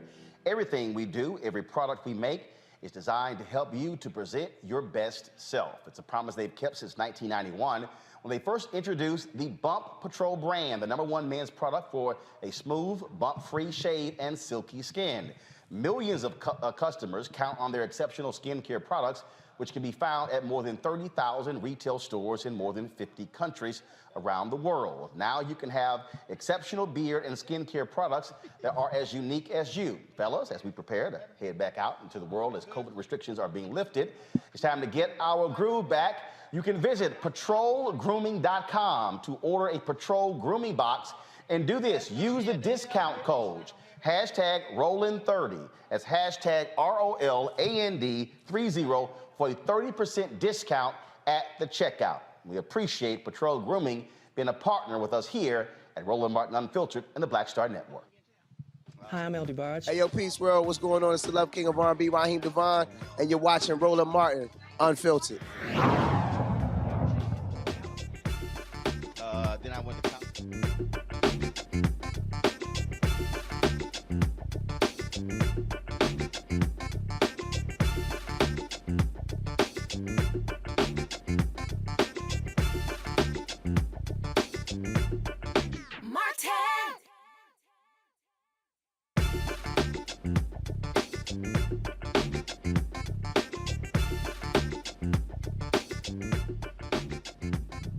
All right, folks, welcome back. Roland Martin Unfiltered here in H-Town. Y'all know I love being home. Nice breeze. It's not hot because y'all know I'm sick and tired of Washington, D.C. being like 48, 55, 56. I need heat. I'm black, okay? I need like 85, 90 so I can play golf all the time. So my next guest, y'all, last time he was with us, of course, he had his biking outfit on. He's always riding his bike in and around H-Town. A huge bicycling enthusiast, former state senator, now Harris County Commissioner, Rodney Ellis. Rodney, always good to see you. Roland, it's good to have you back home and at Jack Yates. Yes, sir. Yes, sir. You couldn't get into Worthing, but you did fine. Well, you know, look, I can't look. Worthing is sort of like why I went to Texas A&M because that little school in Austin is like going to high school twice. That's right. That's right. But hey, don't knock it though. Just remember, I started. Well, remember, my uncle just remember taught I at Worthing. started across the street at Texas Southern. My uncle taught at Worthing. Who did? Who's your uncle? Jewel Martin. I didn't know. Yes. Yeah, Mr. Martin was your. Taught for 3 decades. Oh yeah. Yep. Didn't he do photography? No, he was what was he, math or something like that? I don't know how it was math because I didn't understand math. But he did a lot of the interscholastic stuff, like with the debate team. He did a lot of stuff. All that. Mentoring us, particularly All people like me. All that. So yeah. So Good to have you back home now. He had the patience for teaching, not me. That wasn't gonna happen. I put a kid in a locker. That's not gonna happen. I want to give you a little bit of history, just so you know. The first president of Texas Southern, Texas State University for Negroes, when it was established in 1947, was A.E. Norton, who came out. He was the highest-ranking black in the Houston Independent School District. He had a master's degree from California, I think USC, and it made him the acting president of Texas Southern. And then once the school of Texas State University for Negroes for a couple of years, and then he went back into administration and ended up at Worthing High School for a long time. Well, it's interesting. I was talking. Anthony was with me, and he was asking me about when we were driving around, and we were talking about University of Houston. He's like, "Man, TSU right here." I said, "Yeah." I said, "Because we couldn't go to the white schools. That's why they created TSU." Well, yeah, Scott was the dividing line. You know, historically, and one school could not cross the street to the other one. Now, with time, that has changed somewhat, but Texas Southern is actually older, because it was established in 1947. So make the argument, and I'm so proud of U of H. It's one of the more diverse campuses around, but a lot of neglect was left here by what was created in 1947. Hey, but some great stories came out of Texas Southern. Barbara Jordan, Mickey Leland, Craig Washington, Rodney Ellis. We've done okay. Done okay. Let's talk about Wednesday. Wednesday is going to be the second anniversary of the death of George Floyd. Y'all can roll that video. Was out in front of us, in front of Yates High School. Is one of the street murals dedicated to George Floyd. It's number 88 jersey. They painted this on the street. We see these sort of Black Lives Matters murals happening all across the country as well. And in here, the football field behind us was also dedicated. George Floyd Field is on as well. And so there's going to be a statue dedication? We're going to unveil a statue. It was donated by Danette Davis, who's a TSU graduate. The piece was produced by Isom, artist who lives in Austin, now from Houston, black woman. It'll be a spectacular piece. It'll be at Tom Bass Park, only because I had dental work. Everybody knows from Houston. Now, he doesn't know because he's from Maryland. But if you're from Houston, you know Tom Bass Park is at 15108 Cullen. It'll be 7 p.m. next Wednesday night, which is the second anniversary of his death. There'll be a small private gathering earlier with the family, with the mayor, police chief, the sheriff, Congresswoman Sheila Jackson-Lee, Congressman Al Green. I'll be there. A good number of judges, elected officials, to meet with the family privately. You know, it does get a little hot here. And it just worked best for the mayor's schedule to come there and be with all of us, with Mayor Turner and the family, to do it about a little early. I won't say when because that event is private. Inside the community center, there's a beautiful John Biggers mural that was commissioned by then County Commissioner Tom Bass. That'll be about the backdrop of where we actually have the speeches. I hope you live stream it so people can watch that. I'm out ahead of you. And then at 7 p.m., we have the public event. And it'll be a time to reflect. You notice on the invite, the piece is called A Conversation with George Floyd. So I don't want to say what it looks like because I want to leave the suspense there. Okay. But the artist was intentional in trying to create the effect of giving you 2 years after his tragic death to actually have a conversation with George Floyd. You figured it out. But look, I do want to say this. Look, you know, I've been around a long time and worked on a lot of criminal justice issues. You and I have seen a lot of these police killings. And usually they come, there's an outpouring of support, and then it would die out. For whatever reason, I don't know why. I do. I do. But this one just, it touched. No, I do know why. Me? Because this, if you look at all the other shootings that have taken place. First of all, a shooting was quick. Kajima Powell in St. Louis, it was 16 seconds from the moment the cops pulled up and fired the first shot. You look at some of the other, you look at Philando Castile. This was different because they had to sit there and literally watch for almost 10 minutes. With that smirk. And that was, and so when the video came out, and again, I think psychologically, if you think about the other, where we were seeing video we've seen shooting. Laquan McDonald, the dash cam video where they shot him several times, and you see it, and it's that quick. Yeah. This was literally, you see him, you hear him, and the seconds are going by, and the minutes go by, and you literally are watching someone's life being snuffed out. Then he yelled. Then he's says mama. He says mama. And you're sitting here going, okay, was this man literally seeing his mother accepting him? And so I think that had the impact. I think that is out of all the other ones, you have never found anything else. I think for us, the only comparison goes back to Emmett Till seeing that face. This, everybody had to watch it, and they could not run from it. It wasn't quick.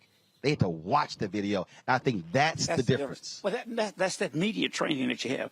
But look, here's my point. It was a sustained reaction as well. Yeah. Because I've seen, I chaired the Board of Innocence Project out of New York for 14 years. And you'd have somebody wrongfully convicted, and Barry Scheck, Peter Newfield walk outside the courthouse, hold hand, and everybody cry, and then they forget about it about 2 weeks later. But this, it lasted just so long. And let me tell you, I think it had a tremendous impact. I mean, you had people knocking down statues of slave traders in England, all around the world. A lot of focus on equity, and a lot of positive things happened. And a lot of people just decided that they would fake it until we make it to get to focusing on something else. Well, I'll give you an example. So Adidas, there was a lot of unrest internally, and obviously the black folks were upset, but it was their white and non-black allies. And so Adidas had announced that, okay, we're going to do this and we're going to give $10 million. The folk inside said, hell no, that ain't enough. The next day they had to up it to $100 million. Yeah. And then they had to announce that 30% of all new hires were going to be people of color. And so what you saw was, you literally saw people say, no, hell no, you got to do more. The people who were just making announcements and putting black squares up, they were like, no, y'all got to do more, which is why what I kept saying, people kept talking about this George Floyd moment. I said, no. I said the death of George Floyd, we should be looking at that as the third Reconstruction. Yes. The first Reconstruction, 10, 12 years. A second Reconstruction, Manny Marable said it was 20 years, but you can really say it was 13 years from Emmett Till's death to Dr. King being assassinated. Okay, 13 years. I argued, and I still do, that we should be looking at this as minimum 20 years of saying, no, that's not enough. Forcing that level of change and telling people, no, we're not going to let you forget what happened, because we have to make sure, because folks are real quick to just move on. No, we got to say, no. Yeah. We still ain't done. Reconstruction. Yeah. Roland, that's why when Kay Dennett came to me trying to figure out a place to put the statue, she wanted to put it in front of CUNY Homes, which is where he was born. Public housing project not too far from here for you. Yeah, across the street. Yeah, across the street. And then that didn't quite work out because they're trying to come up with federal money to rehab it. Right. You know what I mean? To make it a much more palatable place for people. It's a very old, maybe the oldest public housing project in Houston. Then we were talking about trying to put it on the school campus here. You had to go through a lot of drama. And so finally, but then also on the school, you got this mural and the field dedicated. And so you literally have. I said, Kay, any one of the parks that at least I control, you paying for it. It's $110,000 statue. It's life size. I went out there today, and Mr. Floyd was a big fella. Right. You got me. I said, is this like, tight end. Most of them we blow them up. Right. You know what I mean? You go see that statue of George Washington, you looking up. George Washington was a little bitty guy. Well, even the MLK statue. Yeah. But, the statute is important because you want to remind people and not just talk about the changes that have come about, but the things that are still screwed up that ought to change. Perfect example. All around the country, there's an uptick in crime. And a whole lot of these people, in uniforms, by the way, who knew they'd done wrong and had done it for decades, knew that for a moment now we got to lay back. In some places, some cases, I'm not saying where, some places, I've read that maybe Some crime went up because they felt like they weren't appreciated enough because anybody questioned anything. So there's been a retraction of that effort. Cops so I hope said, the statute who will decided be, to stop policing? Yeah, I hope the statute will be an opportunity for us to focus on, crime is up, and we got to do something about it. But it's not just a matter of throwing more money into law enforcement. That's important. What's Biden's line? Fund the police. True. We do have to fund the police. Because if I get knocked upside my head when I walk out here, I won't be calling Roland Martin to talk on the show. I will be calling the police, or as we would say at Worthing, the police. But half of the budget, at least in most places in America, goes to law enforcement. Most cities, add it up, over half of it. Right. And if it was just a matter of putting more money in to reduce crime, hell, I think we'd reduce crime. We'd have figured that out by now. If money was the answer. Yes, you got to look at a holistic approach. You got to look at alternative responders. Why do we call our friends in law enforcement for everything? There you go. You cuss me out, so I'm going to call the police. Maybe I had a bad day. Maybe I'm nuts. Maybe you need to call somebody to come over there and get me in a straitjacket. Right. You got me, or somebody to talk me down or get me on my meds. You know, maybe if I'm homeless and I'm schizophrenic, maybe you ought to figure out how to get me a home. Right. Or get me the schizophrenia medicine. You know, we got to look at a host of things. We're doing these violence interruption programs. You know, it's trying to get people who came out of that culture. Hey, it's a version of what Mr. Floyd was doing. He was out doing videos telling young people, put down the guns. You got me? So you get people, what can I say to communicate with that community that I came out of? I'm not there now. So you got to spend some resources, some training on violence interruption programs. And every county jail or city jail in America ought not be the largest public health facility in that town. But anyway, don't get me going. I got to ask you this real quick. We are in Texas. We are dealing with elections. You got runoffs coming up. You got Republicans in Austin acting a fool. But you also get this gubernatorial race going on. And the thing that's crazy to me, I was with Beto O'Rourke in Austin when they had the Voting Rights March. You've got Texas Governor Greg Abbott, who's running for re-election. You literally still have a power grid crisis. Oh, yes. And I'm trying to figure out why in the heck this is not the energy capital of the world. Right. This is Texas is the energy capital of the world. Houston is the petrochemical capital of the world. And I look at the latest polling, Abbott's up 8 to 10 points, and I'm like, what are y'all folks doing? They literally took Texas off of the national grid.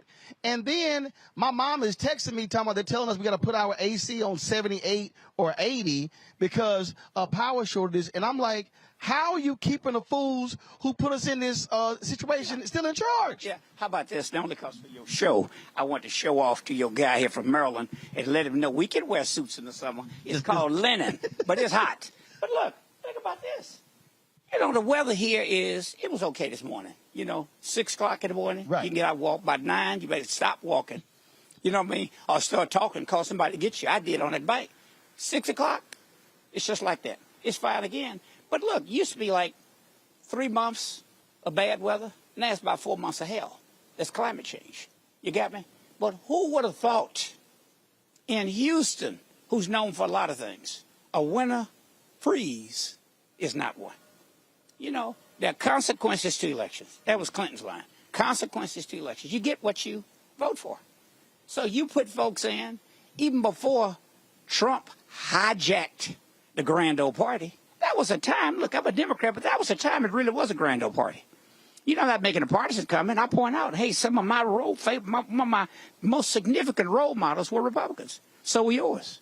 Frederick Douglass, Harriet Tubman, They were Lincoln Republicans, so you got me? Right. But look, you got Trump, who's driven them crazy, but Texas was already crazy. That far right element, who win on the basis of a little soundbite. Don't focus on policy. Sometime once the Lieutenant Governor Bob Bullock, remember he told me, Rodney, any fool can pass a tax cut. You got me? Now, it takes real substance to tell people, you want better schools, you got to pay for them. You want better facilities? You got to pay for it. You want a better government? You can't just pray for it. You got to pay for it. So I remember saying, man, that's such a good idea. I think I'd do my tax cut. Bush was getting in. He's going to cut taxes. You know, he's going to run for president. So what better way? Hey, cut the property taxes. By the way, start with that. That's how you fund local government, how you fund county government. That's not how you fund the state government. That's the sales tax, most regressive of all. I put it in the sales tax bill to cut that a little bit. Well, all hell broke loose because poor people pay a disproportionate share of it. But look, we got a weak power grid because we didn't invest in it. Right. You know, it's a source of pride. We Texas. We bold. We got our own grid. You had your own freeze. You got me? And folks died. Record number of people died. You know, how about this flood? You know, most of these auto emissions, y'all joke with me on my bike. Did you know, in this city, a third of the trips that we take in our car are less than 3 miles. Another 20% are less than 5 miles. If you want to lose weight like I'm trying to do, if I have to get on that treatment, that Ozempic, singing that song, I'm trying to lose this weight. Right. I'd be better off if I walked 5 miles in my office, took a shower, and go on to work. You got me? So we got to do something about climate change. We got to change the way we live. We got to change the way we eat. We got to change the way we vote in Texas and around this country. Right. But yeah, I mean, look, I hope I'm doing everything I can to help Beto O'Rourke. It's time for Abbott to go. It was time for Perry to go.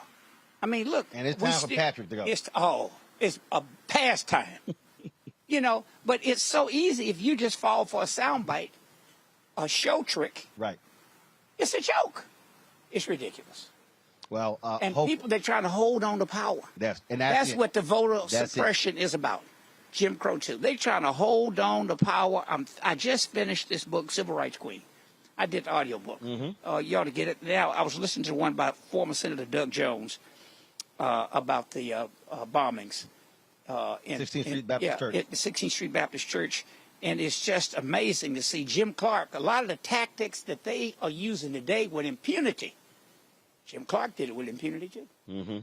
But look, man, please get the word out. I hope folks will come. It'll be the first public viewing. If they can't make it to see the George Floyd statue on Wednesday, they can come Thursday morning, regular park hours. But I've already communicated with your staff, so we'll be live streaming on the Blackstar Network. Good. See, when you own your stuff, it's different. You can do that. That's why I'm always telling my daughter, you mentor my daughter. She's back up, Nicole Ellis, in D.C. I don't want to get in trouble. PBS NewsHour. But you just tell her one day I want her to be like you. So you mentor my child. All right, Doc. All right, thank you. Always good seeing you. All right. I appreciate it. Call me. Let's get together. Yes, sir. Folks, we're going to go to a break. Roland Martin Unfiltered on the Blackstar Network. Why is it so hard to see Panther? What's the deal? I mean, if you go to Amazon, I think I tried. So I have a collection of That's a hard movie. They black charge you $300 on Amazon. I was like, I'm not about to pay no $400 for a VHS copy. What's the deal? Man, it is interesting, Roland. It is the movie they don't want you to see. Power to the people. It's funny, I made New Jack City. You can get it anywhere. Pasta, you can see it anywhere. But a movie that says that it is not an accident that we medicated the black communities right around the time when they were getting militant, when you had the Panthers starting to organize and people starting to vote and march on Washington. We let these communities get medicated. In fact, that comes up in The Godfather, you know, where they say, as long as it stays in the black communities. So we asked the question, they tried to ask us questions. I asked them, the reporters when we did, I said, listen, why is it a 13-year-old boy in the hood can find a way to buy a gun, some liquor, or a church, or some crack, and yet you can't find them to arrest those people? You can't arrest that dealer. Why is that?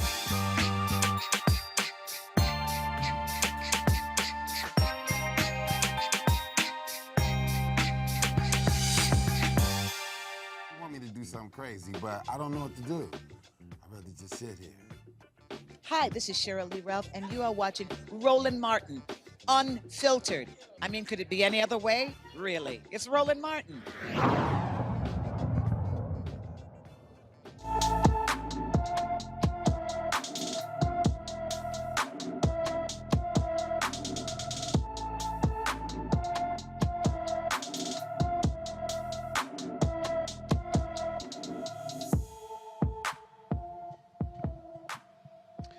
Baltimore City Police are looking for Ania Moore, who hasn't been seen since May 12th.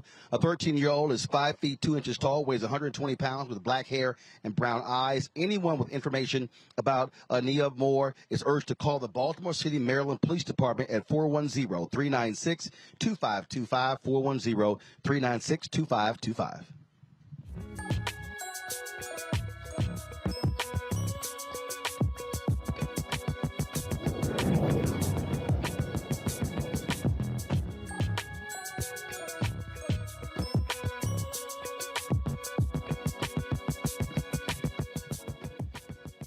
All right, folks, in Michigan, a high school biology teacher is on administrative leave for giving her class an assignment that featured former President Barack Obama among several monkeys.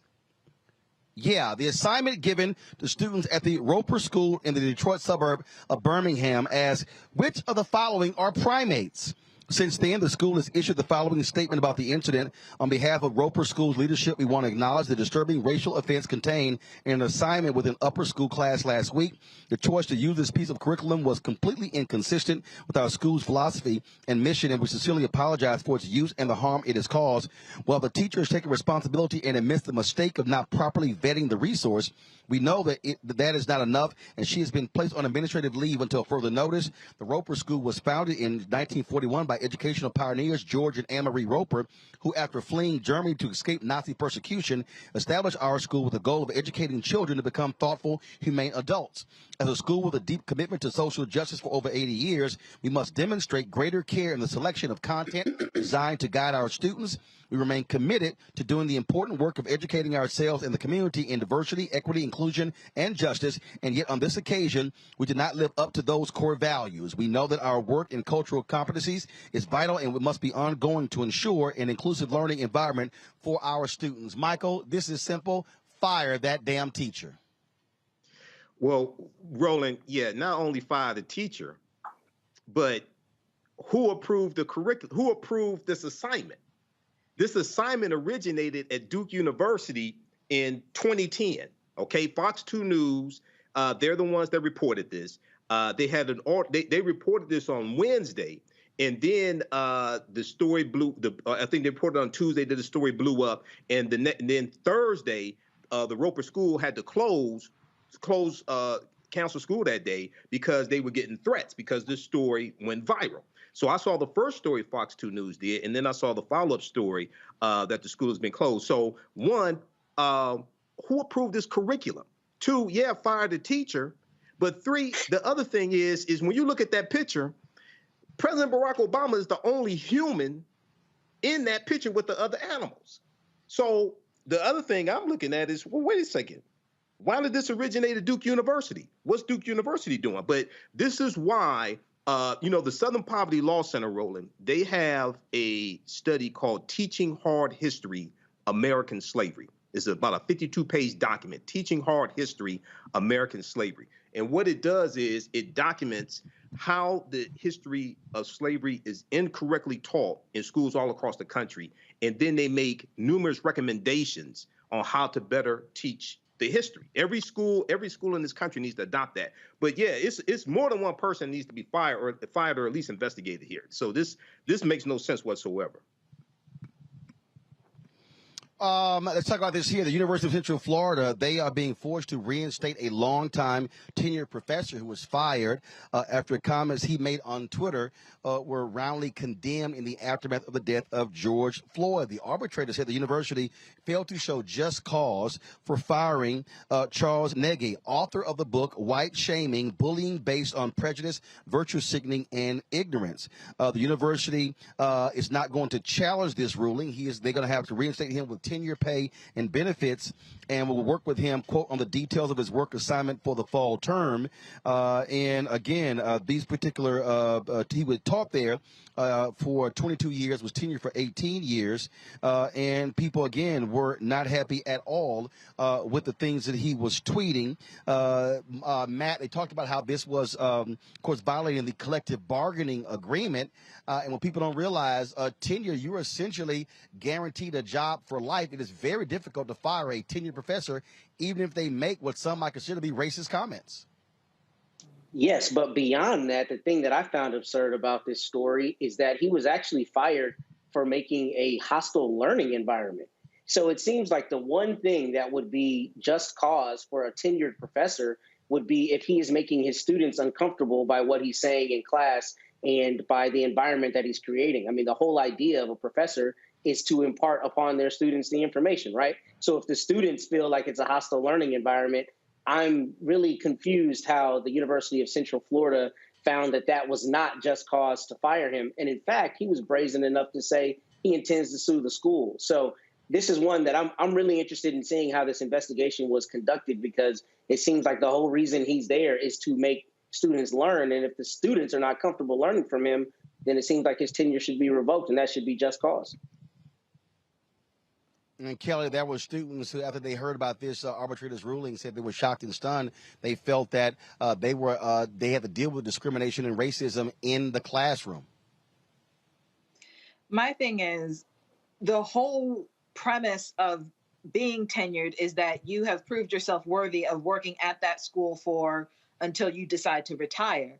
When you do something as egregious as promote racism within the classroom, in my opinion, you revoke that right or that thing that you have earned, because you are now making your educational environment toxic and not a space of learning. So the fact that he feels entitled to this job just because he was tenured is irrelevant to me. I mean, that is more white privilege like to me than just, cookie cutter, I was tenured and therefore I should have a job. He feels entitled because he doesn't really feel like he did anything wrong, not because he was tenured. And that is my issue with it. You don't think that what you did was egregious enough to be fired, even though it was, regardless of whether you were tenured or not. So for me, he should not be back at his school. And for those who think otherwise, I sincerely encourage you guys to look within yourselves and be like, would you want your child, or would you want to be taught by someone who has this inherent racial bias within themselves? Because ultimately, that's how you get graded. That bias is how, things work within the classroom. So if they're not, getting graded like on a non-biased perspective, then why are you in the classroom at all? Folks, we often talk about the shortage of teachers. What about special ed teachers? The Easter Seals is an organization working to improve access to special education resources for families of black students with disabilities called the Black Child Fund. Erica Watson, Easter Seals National Director for Childhood Development, Education, and Equity, joins us from Cincinnati, Ohio. Glad to have you here, Erica. So exactly what is this Black Child Fund? Thank you so much for having me, Roland. We appreciate the opportunity. Easter Seals launched the Black Child Fund in summer of 2020 in the wake of the Black Lives Matter movement and the death of George Floyd. We really wanted to find a way to have a systemic response to racism and a systemic response to the marginalization and the continued dehumanization of Black bodies. And we thought the best way to do that was to focus on Black children.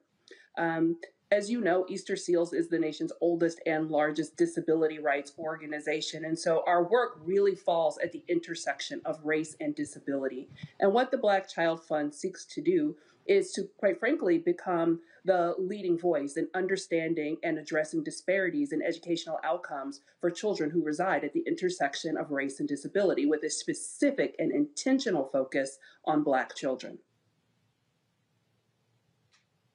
So who can access this fund? Is it for parents? Is it for organizations? Who can access it? It's a great question. So the Black Child Fund really intends to fund professional development training for special education teachers, as well as non-legally trained special education advocates.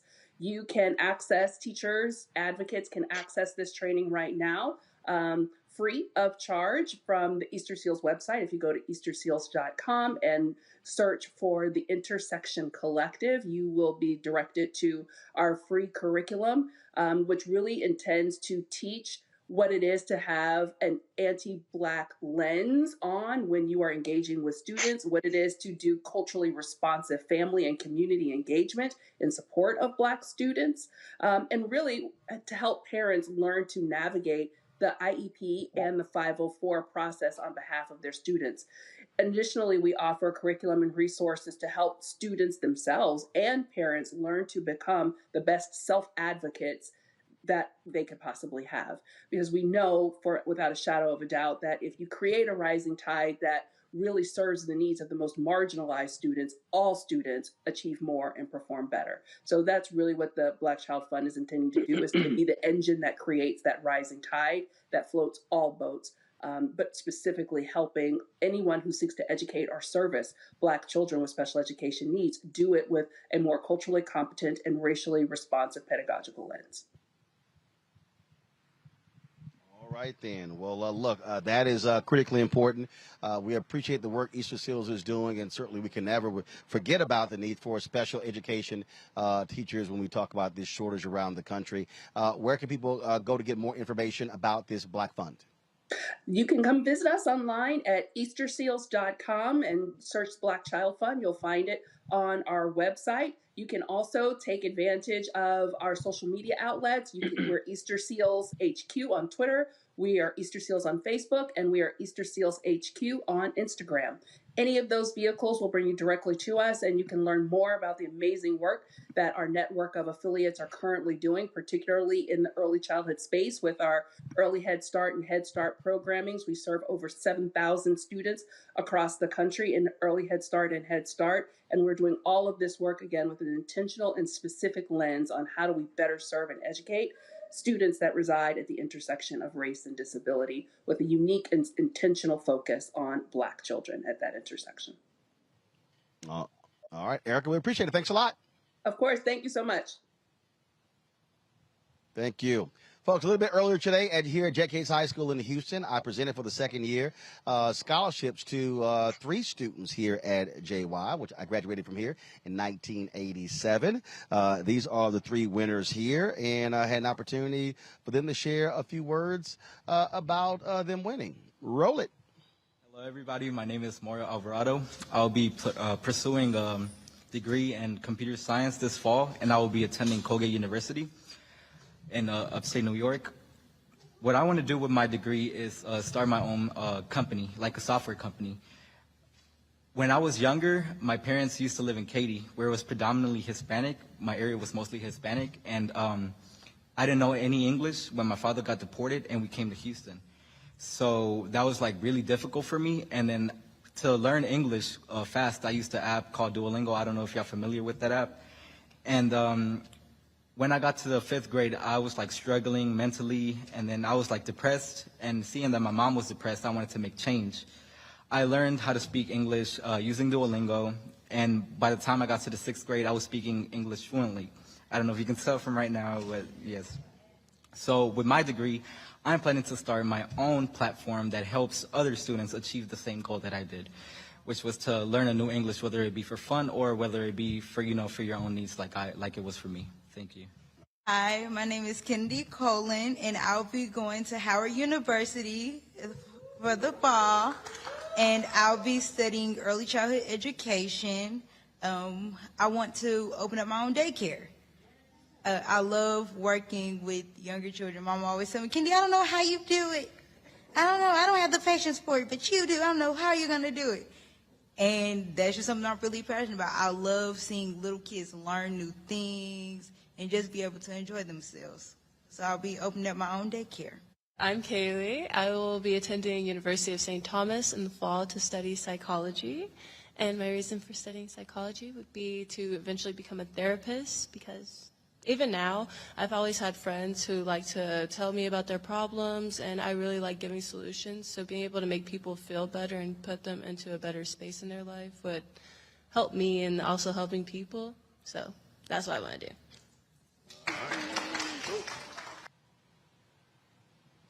All right, so I want to shout out Principal Tiffany Guillory as well as SLC Coordinator Andrea Brown for their work with the students. And so it's always great to see the next generation and helping them out when it comes to college. I want to thank Michael, Kelly, and Matt for being on today's show. Thank you so very much. But before we go, Carol Gant, our supervising producer, today is Carol's 65th birthday. Okay, I'm just joking. Y'all, get a shot of Carol. Carol, you 64? Oh, I thought you were like 69. Okay, Carol, you 64? Really? Get a shot of Carol, y'all. Carol is waving. Okay, so yeah, y'all. So if anything happens with the show and it gets messed up, blame Carol. Now y'all know what she looks like. Why the rest of y'all waving? Only one person should be waving. That's Carol. Brooke always trying to be on TV. All right, then. So happy birthday, Carol. Hold it down there in the control room there in D.C. So, again, happy birthday. And y'all give Carol a cupcake or something with a candle on it. Did y'all get her a cake or something? Y'all should get her a cake or something. All right, y'all. That's it for us. Carol said she bought them pizza. Boy, that's a trifling staff where her birthday, she got to buy some food. Boy, y'all trifling in there. All right, y'all. That is it for us. I did not get to the Gene Thomas story. We're going to get to that on Monday. We also are going to talk about on Tuesday. We're going to share Monday or Tuesday. Sister, she actually opened up this clinic called the Honeycomb Clinic. I stopped by. She had a grand opening, so we shot some video. And it's a place where black doctors can be able to do services out of there. 9,000 square foot place. We're going to show you that as well. Shout out to my man Marcus Davis, owner of the Breakfast Club. Anthony and I stopped by the other day. Had a great meal. And then I talked to my man Lynn, of course, in the Kia at the Turkey Leg Hut. And so we may swing by over there. See, the problem is we come to Houston, man, they screw up a diet real quick. With all the folks who want a brother to stop by and get a bite to eat. So we'll see. So again, glad to see everybody here. Folks, thank you so very much. Again, we want y'all to support us in what we do. Please download the Blackstar Network app so we can hit 50,000 downloads. Apple TV, Apple phone, Android phone, Apple TV, Android TV, Roku, Amazon Fire TV, Xbox One, Samsung Smart TV. We're on all of those platforms. We also want you to support the show and what we do with our content. Some great things. If you want to send a check or a money order, please do so to P.O. Box 57196, Washington, D.C., 20037-0196. The Cash App is $RM Unfiltered. PayPal is R Martin Unfiltered. Venmo is RM Unfiltered. Zelle is Roland at RolandSMartin.com. Roland at RolandMartinUnfiltered.com. And let me hold up. I gotta do one more shout out.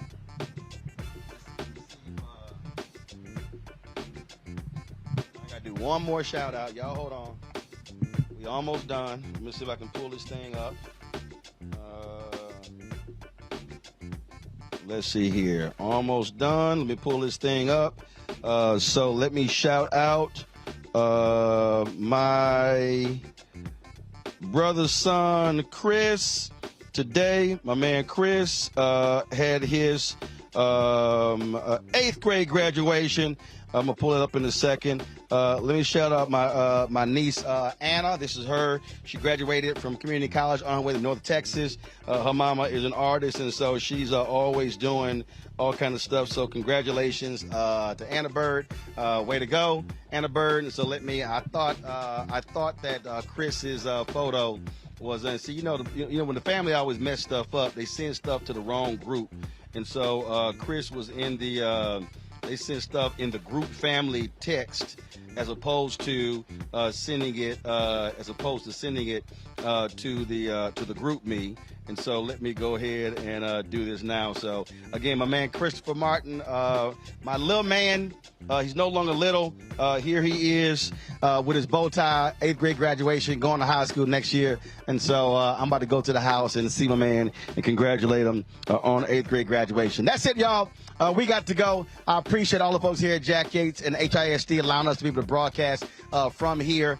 one of the things that I said when I was a student here, that I always wanted to be able to come back one day and be able to broadcast a live show. This is probably the 5th or 6th time we've done it. We did it a few times when I was at TV1. This is our 2nd time here with Roland Martin Unfiltered, so I certainly appreciate that.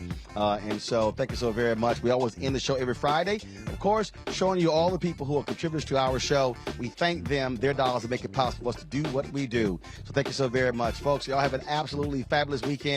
I'll see you on Monday. Ho!